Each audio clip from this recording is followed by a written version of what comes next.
अब हम कोविड-19 की जो ट्रांसमिशन वैल्यू है उसकी तरफ आते हैं। तो डब्ल्यूएचओ के मुताबिक कोविड-19 की जो ट्रांसमिशन वैल्यू है वो 1.4 से तकरीबन 5 तक है।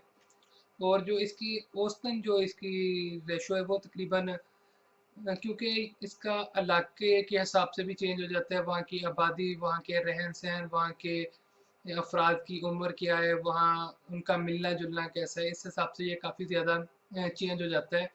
ये इलाकों के ऊपर बहुत ज़्यादा डिपेंड करता है, मगर अगर इसकी औसतन जो वैल्यू है वो तकरीबन 2.5 के करीब करीब आ रही है। 2.3 टू 2.5 के करीब इसकी जो वैल्यू आ रही है। मिसाल के तौर पे अगर एक फ़र्द जो है जो कोविड-19 का मरीज़ है वो तकरीबन 2.3 लोगों को आगे ट्रांसमिट कर रहा है बीमारी। एक जो मरीज़ है वो दो अपना अढ़ाई के करीब जो लोग हैं उनको आगे ट्रांसमिट कर रहे हैं। हम आसानी के लिए ऐसे करते हैं कि तीन जो कोविड-19 के पेशेंट हैं, कोविड-19 के जो पेशेंट तीन है वो तकरीबन 7 लोगों को मुतासर करते हैं। और इसी तरह जो 7 लोग हैं वो आगे चल के कोविड-19 के जब मरीज़ बन जाते हैं तो वो 16 लोगों को आगे ये बीमारी ट्रांसमिट करते हैं। ये इसी तरह फैलती है, यानी 3 लोगों ने 7 लोगों को मुतासर किया और ये 7 लोगों ने आगे चल के तकरीबन 16 लोगों को मुतासर किया। अब जो 16 अफराद कोविड-19 का पेशेंट बन चुके हैं, तो वो तकरीबन 37 जो पीपल्स हैं, जो लोग हैं, उनके अंदर ये बीमारी ट्रांसमिट करेंगे। आर नॉट वैल्यू है क्या? इसको बेसिक रिप्रोडक्टिव नंबर या बेसिक रिप्रोडक्शन नंबर भी कहा जाता है। आर नॉट जो है ये एक मैथमेटिकल जो टर्म है, इसे मेडिकल में वबाई अमराज के फैलाव का अंदाज़ा लगाने के लिए इस्तेमाल किया जाता है।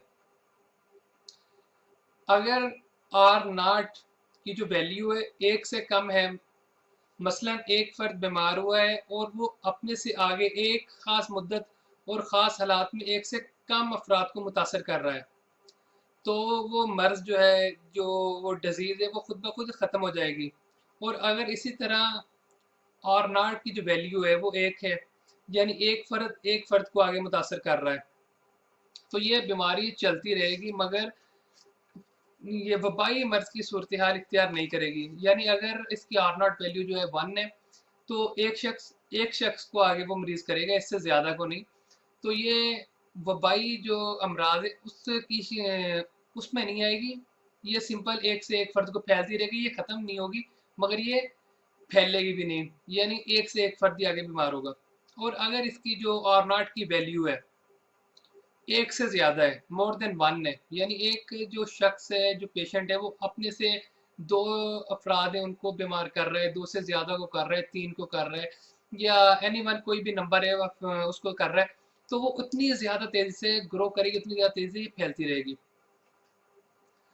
जैसा कि मैंने कोविड-19 की पहले मिसाल दी है कि 3 पेशेंट से शुरू होके वो 37 को वो बीमार कर रहा है। तो इसी तरह, मगर इसकी जो लिमिटेशन है, और नाट की काफ़ी ज़्यादा लिमिटेशन है, इसको मखसूस सूरत हाल में मखसूस अमराज ही के अंदर इसको अप्लाई किया जा सकता है, हर मर्ज़ के अंदर इसको अप्लाई नहीं किया जा सकता।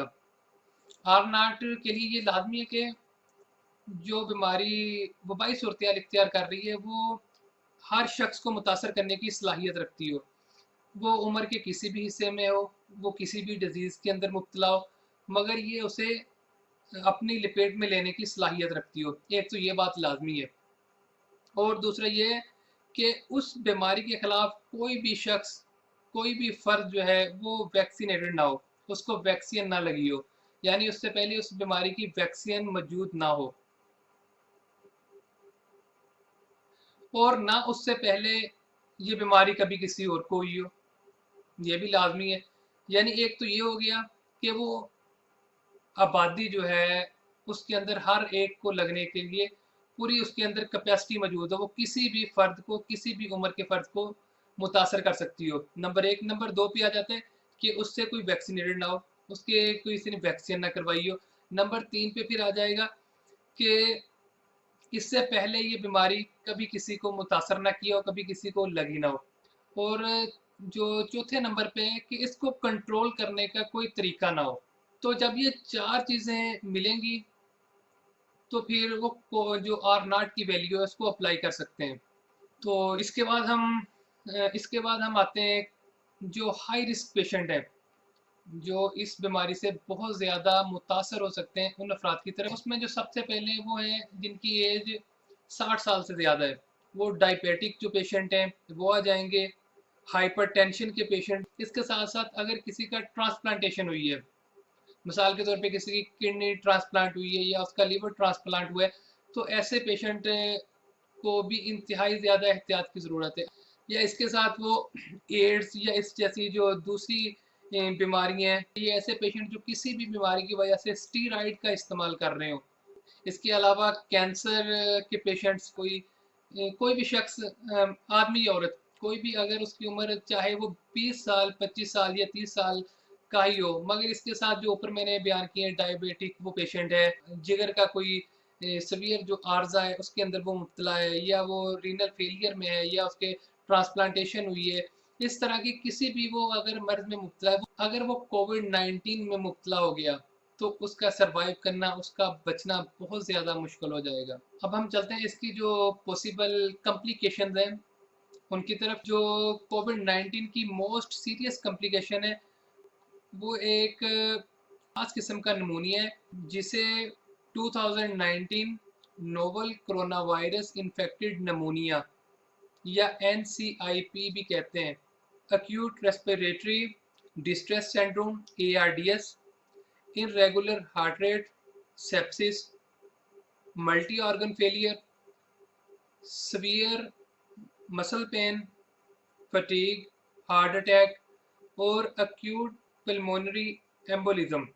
ये जो इसकी कॉम्प्लिकेशंस हैं जो मोस्ट ज़्यादातर जो सामने आ रही हैं, वो इनमें से किसी कॉम्प्लिकेशन में भी मुब्तला हो सकता है।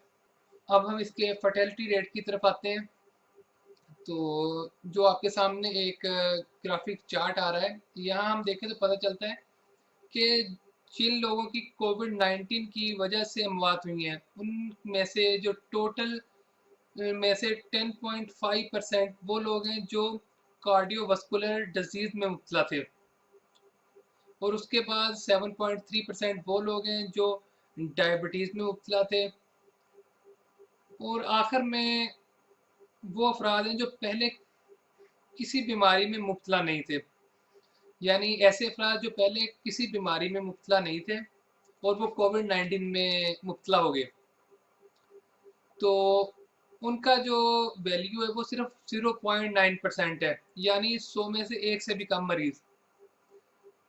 यहाँ पे वो लोग ज़्यादा, उनकी अमवात ज़्यादा है जो पहले कोमॉर्बिडिटी में थे, जो किसी और डिजीज़ में मुब्तला थे, जिनके पीछे कोई और डिजीज़ चल रही थी। यहाँ पे एक और मैं बात की वजाहत करता चलूँ कि कोविड-19 को जो सीजनल फ्लू है उसके साथ हमारे यहाँ मैंने देखा है आमतौर पे कंपेयर किया जाता है। ये बिल्कुल गलत है। कोविड-19 बिल्कुल अलहदा डिजीज़ है, सीजनल फ्लू बिल्कुल अलहदा डिजीज़ है। आपके सामने एक और चार्ट आ रहा है, तो उसमें हम देखते हैं कि जो सीजनल फ्लू का जो शरह अमवात है वो सिर्फ और 0.1% है।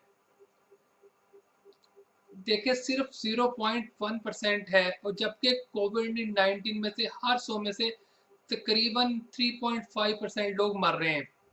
मगर अब तो इसकी वैल्यू काफ़ी ज़्यादा हो गई है वर्ल्ड वाइड। इंशाल्लाह वो ग्राफ के अंदर मैं आपको करूँगा, शेयर करूँगा। तो खुदारा कोविड-19 को सीजनल फ्लू के साथ कंपेयर मत कीजिए। दोनों के अंदर बहुत ज़्यादा फ़र्क है, दोनों की सिवियरिटी के अंदर बहुत ज़्यादा फ़र्क है, दोनों के रिस्क फैक्टर जो हैं वो बिल्कुल अलग-अलग हैं। तो इन दोनों को एक दूसरे के साथ कंपेयर मत कीजिए, दोनों बिल्कुल अलग डिजीज़ हैं। मैं उम्मीद करता हूँ कि ये वीडियो आपको इंशाल्लाह ज़रूर पसंद आएगी, और ये वीडियो बहुत ज़्यादा लेंथी हो गई थी, तकरीबन 1 घंटा 12-13 मिनट के करीब हो गई थी। तो मैंने इसमें से कुछ चीज़ें स्किप की हैं, और या कुछ चीज़ें रिमूव की हैं और कुछ ऐड भी की हैं, ताकि इस वीडियो का जो सीक्वेंस है वो बना रहे। इस वीडियो में से जो कुछ चीज़ें मैंने स्किप या रिमूव की हैं, तो इंशाल्लाह मैं कोशिश करूँगा कि वो चीज़ें जल्द अज जल्द नेक्स्ट वीडियो में आप तक शेयर करूँ आपके साथ। तो इस वीडियो के मतलब अपनी कीमती आरा ज़रूर दीजिएगा। इस चैनल को सब्सक्राइब ज़रूर कीजिएगा, इस वीडियो को ज़रूर लाइक कीजिएगा। अगर कोई सवालात वगैरह हैं तो दिए हुए व्हाट्सएप नंबर पर आप पूछ सकते हैं या कमेंट बॉक्स में पूछ सकते हैं, तो इंशाल्लाह मैं कोशिश करूँगा कि उन सवालात के भी जवाब दूँ। तो नेक्स्ट वीडियो तक के लिए मुझे इजाज़त दीजिए। अल्लाह निगहबान।